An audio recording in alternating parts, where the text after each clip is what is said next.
E le nganga fia toi whaatalo whantua le whaafonga anga lo tātua tunu, e le se fwoi whaopoponga I Tala inisio me o lo tutupu I Sāmoa o se mai e lo whaafonga. Ua le alo le se ato le la au le fionga le minister sai fo malanoina, le fionga wa au au salu malo lo fipo, e lo na tautino le e se pepo whaamtalanga, le tūlanga wha le tono le sioki o vaila au mawhala au, e le ngato le tātou whale mai ulu mtotua, au whapena fo I sa vai I tua sivi ma whale mai wha I tu malo. O whai loa le na fionga tūlanga o lo iei wha le tono ma wha atuai e o mai le so, e pe ona tau mawhai mai iei le malo I le tau sanga lua whelu se fulma le wha, e toi wha le leia le tūlanga I masini wha ona ponei, e mawhai I ona mata I tuwina le teimi te tau wei ona au mai e te tonu leisi o ka fau, e fua I se oka ua maea, I te tonu o le taitonu masina, ai maise o le tāpena ina leo le komiti, la tau te mata I tuwina le whaasolonga o le au mai o oka o whala au le atunu. O le tele o nisi o vaenga I e leo mautu, o lo te le ai le whaatuai, o na oka ina mai whala au mawaila au e tali e tuai I tangata ngase ngase o le atunu. E au tō vaatu e sa ilinga tong fiti I o tātu mauta ngase ngase. E le temi nei lava la tau ia I lo tātu mauta ngase ngase I ulu mutu tua, e leo mawhai o na maua le tele o whala au tui, ma le tele o vaila au mo mia, e o foi I mea whai manua, vananga ai whala au mea tinga o lo maua pepo o le Panadol. Ai o whale tala vai tu ma oti le atunu, le e mawhai o na tua atu I eile ma maru o e ngase. Te talo le fionga le minister le atunu ina I lampa pale ma ono sa ipea, au whaanga yoi eile mtanga luenga tau mawhainga, ile mea sili e mawhai o na whaale le iai, ma tali wa veatu I mana onga, ma hatunga lunga le atunu. Wanga le atu le whaalapo putonga li Yasaki ki suna,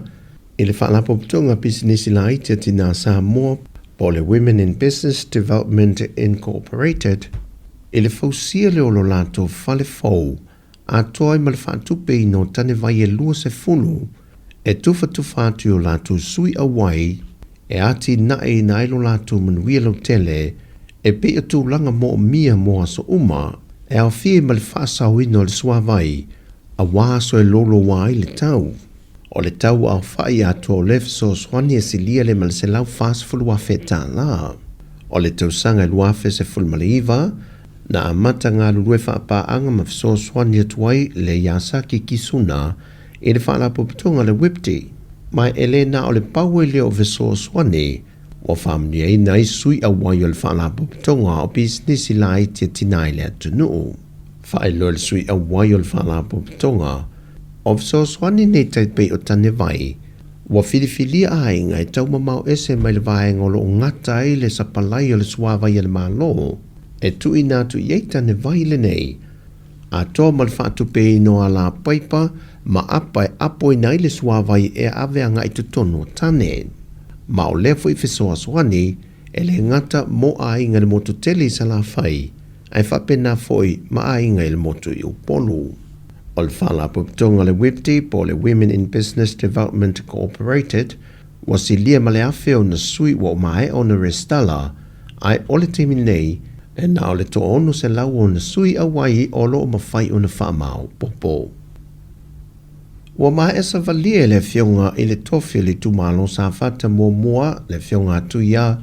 ma le komiti wa mai o na whidiwhidia le tumalo, fatasi ma le tulistupe wa mai o na tapena, e moli atu ailo latu fina ngalo I le malo, mo le talusanga wa le lifa I ele to tele o sui awai le fontanga sa fatu teia le komiti, ina I whaamatu mai le se 10 miliona tala o le tau I se leni, mo a inga o le tu malo, ia afianga o le vasu e su e le malo ni usila na mango teo na ngata I fale. Whaadia le fionga le whaipule, wa yeisi whaafeng tala I titi le tu malo ma le komiti, e ala I le whidangalo wa whaalia le malo I le sao nia lo le komiti whaatonu,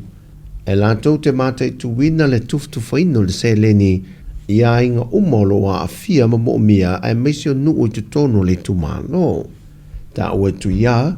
o lo ua mai au ta pena le tu malo mo le tuftu whaino le nila se leni, Pau le tūlanga o lo tātu sangaina, e nā ona whaamatu mai o le se le ni o la tūlawa lima, e tawala mai i le komiti whaafoi le ua mai on tā pena mawhilifili, e la tū te whaasoina pe swala pule, le se le ni ina ia whaamalia ina umatangata uma.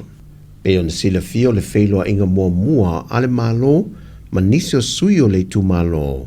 Na whata oto tua i le malo vaenga e tolu, e whilifili e se vaenga tala whenga i mora tuftu whaina se leni. Mua o le tuftu whaina le malo,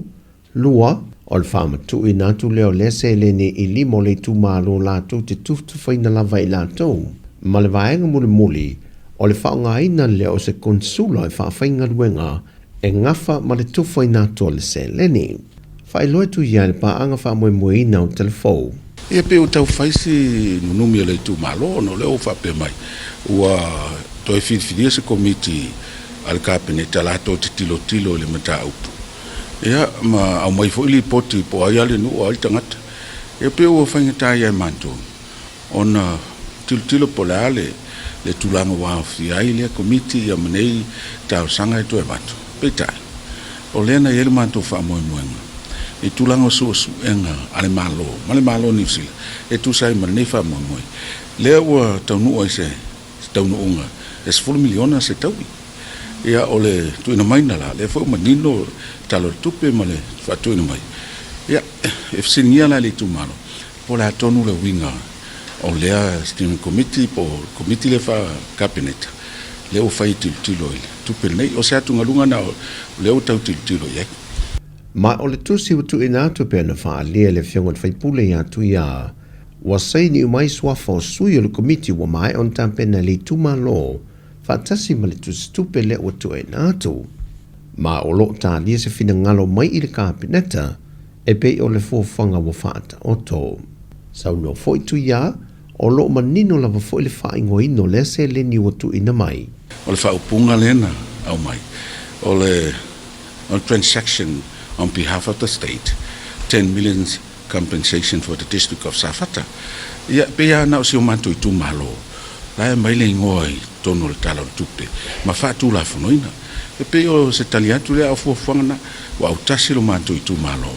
Ina ia tu insa o mai le tupe au le tu malo. Au wal whasosoin. Ma wata lia le kabinete sana tali mai, pe talia le sa vali ale i tu malo. Wa mai a savali ai le whionga le ministau tupe.